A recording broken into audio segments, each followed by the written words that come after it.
Olá, caro aluno, vamos dar então sequência às nossas aulas sobre o maravilhoso mundo das células, né? E agora vamos para a aula 2. Na aula passada vimos o que são membranas plasmáticas, né? E também vimos as características gerais, o que é uma célula vegetal, o que é uma célula animal, né? Qual a diferença das células eucarióticas, que são essas que eu acabei de falar, com as células procarióticas, né? O que são biomoléculas, o que são polímeros, o que são monômeros, não foi isso? Espero que vocês tenham aprendido legal. Se não deu, vê de novo, que com certeza vocês vão aprender. Beleza? Avançando aqui na aula 2. Vamos começar a falar agora sobre o interior da célula. Vamos começar a falar a respeito das organelas. As organelas estão nesse líquido amarelo da imagem, chamado citoplasma, que também pode ser chamado de citosol ou hialoplasma. Eu acredito que está assim na sua apostila, não? E nesse citoplasma existem estruturas como se fossem os órgãos das células. E o nome que eu dou a esses órgãos das células se chamam organelas. E essas organelas têm funções específicas que são importantes para você. Então vamos acompanhar. A primeira organela que vamos estudar, ela está presente nas células vegetais, chamadas de vacúolo. O vacúolo, com certeza, é a organela maior que existe nas plantas. E esse vacúolo é responsável pelo controle de entrada e saída de solutos, de líquidos, como a água, né? Como também as estruturas como íons, moléculas. Vai dar o equilíbrio da célula. Então, resumindo, o vacúolo vai fazer o controle de água da célula e de outras coisinhas mais, como sais minerais.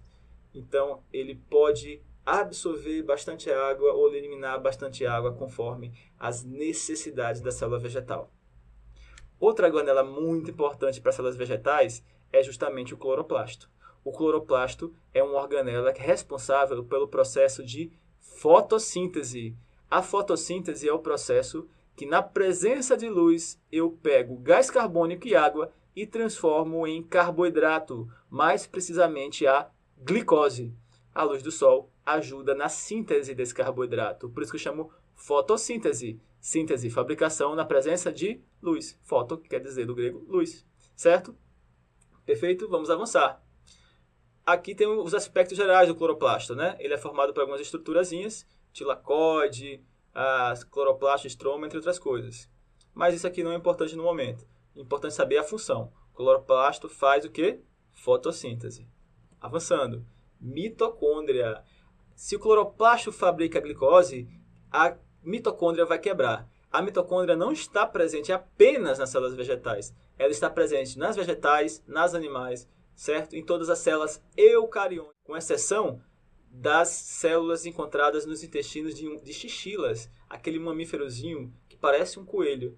Nelas não foi encontrada mitocôndria, foi uma recessão no maravilhoso mundo das células, certo? Mas fora isso, é encontrada em praticamente todas as células as mitocôndrias, perfeito? E qual é a função da mitocôndria? Ela vai quebrar a glicose. Para quê? Ela vai quebrar a glicose para produzir energia. E que nome eu dou a essa energia que faz a gente se movimentar, faz a célula se mover, se reproduzir, se dividir, né? Se chama ATP. Alfa Tango Polo. Beleza? ATP quer dizer adenosina trifosfato. Significa uma molécula formada por 3 fosfatos. E quando um desses fosfatos é liberado para o meio externo, uma grande quantidade de energia também é liberada. E quando essa energia é liberada, eu consigo fazer coisas importantes em mim. Os impulsos nervosos só acontecem por causa do ATP. Tudo o que você faz é graças a essa molécula energética que são produzidas por essas organelas, mitocôndrias. Beleza? Então vamos avançar. Vale salientar que as estruturazinhas da mitocôndria, o que são cristas, o que são matriz, isso ainda não é importante. A gente vai estudar isso mais a fundo quando falarmos sobre respiração. Tranquilo? Avançando. Bom, gente, agora de modo geral, vamos falar aqui sobre as formas globais da respiração e da fotossíntese. Percebam que os produtos, os reagentes da respiração e da fotossíntese, e aqui os produtos do lado direito. Percebam que os reagentes da respiração são os produtos da fotossíntese. E os produtos da respiração são os reagentes da fotossíntese.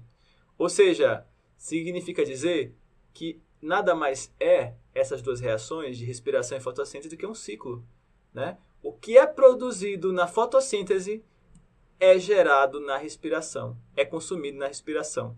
E o que é produzido na respiração é consumido na fotossíntese. Então, o cloroplasto vai produzir glicose para ser quebrada pela mitocôndria. Aí a mitocôndria produz gás carbônico, água. Vão ser reagidos aonde? Na fotossíntese. Para produzir o quê? Açúcar e oxigênio. E onde é que vai ser utilizado açúcar e oxigênio? Como reagentes da respiração.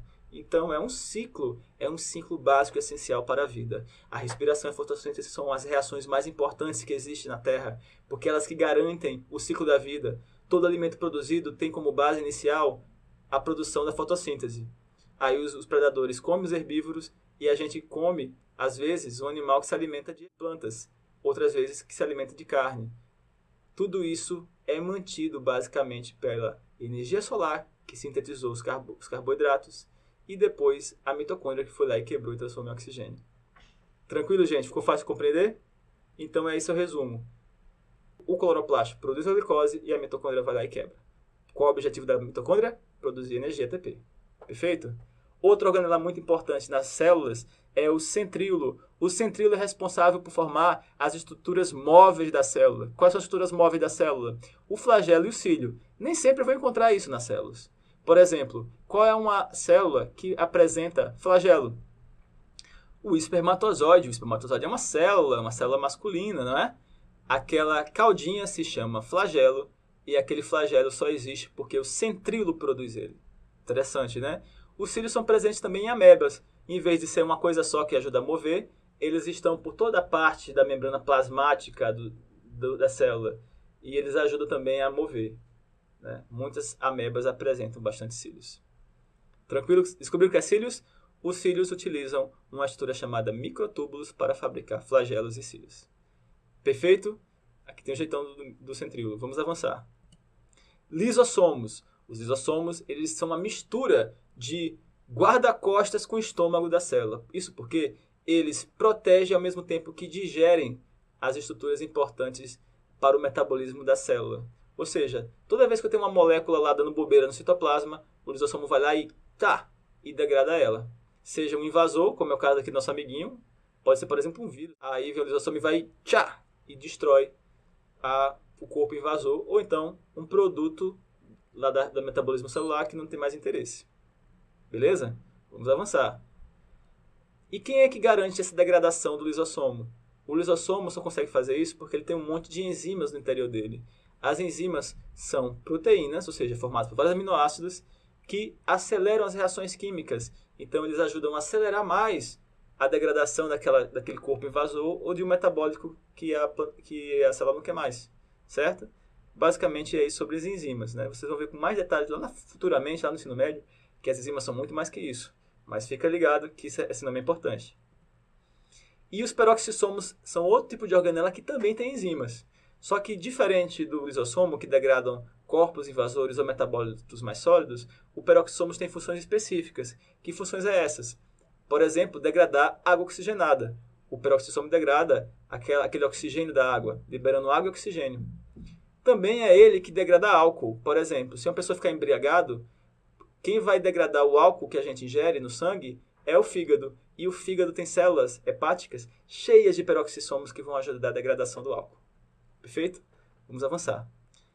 Além dessas organelas que falamos, temos o retículo endoplasmático liso. O retículo endoplasmático liso, ou agranular, ele é responsável pela síntese de lipídios. Está representado aqui na imagem, ele está pertinho do núcleo e do nucleolo. E o retículo endoplasmático rugoso, que é o primo do liso, ele está incrustado de várias estruturazinhas menores chamadas de ribossomos. Inclusive, é a única estrutura que eu encontro, em abundância, dentro do citoplasma das células procarióticas. E ele está presente também nas células eucarióticas. Os ribossomos, eles fabricam proteínas. Consequentemente, o retículo endoplasmático rugoso ou granular também produz proteínas. É importante saber isso. Só que essas proteínas, elas que vão formar nossas características, elas são desenvolvidas pelo ribossomo, mas elas ainda são imaturas. Elas precisam passar por um processamento. O ribossomo fabricou aqui bonitinho, mas quem é que vai maturar essa proteína? Quem vai maturar essa proteína se chama complexo de Golgi. É o complexo de Golgi que vai pegar a proteína produzida pelo ribossomo e vai transformar ela em mais complexa. Pode até formar uma proteína mais complexa com lipídio, por exemplo. Formar uma lipoproteína, que é um tipo de proteína conjugada. E essa proteína pode ter uma função mais aprofundada. Pode ser, por exemplo, um hormônio. Pode ser uma enzima. Pode ser várias coisas que são importantes para o metabolismo da célula ou até fora da célula. Pode ser uma célula que vai secretar essa substância para outra parte do corpo. Vai viajar pela corrente sanguínea para outro local. E uma das coisas muito importantes para você isolar a proteína do meio externo é envelopá-la. Olha que legal esse nome, envelopar. É você recobrir a molécula com uma membrana. E quem é que envelopa as proteínas e outras moléculas? O complexo de Golgi, ou aparelho de Golgi, ou complexo golgiense. Tem esses 3 nomes também. A biologia celular tem vários esses sinônimos aí, é bom a gente se lembrar. Beleza? Vamos avançar. Bom, gente, era isso que eu tinha que falar a respeito da aula 2, falando sobre organelas. Agora vamos para a aula 3. Fiquem ligados.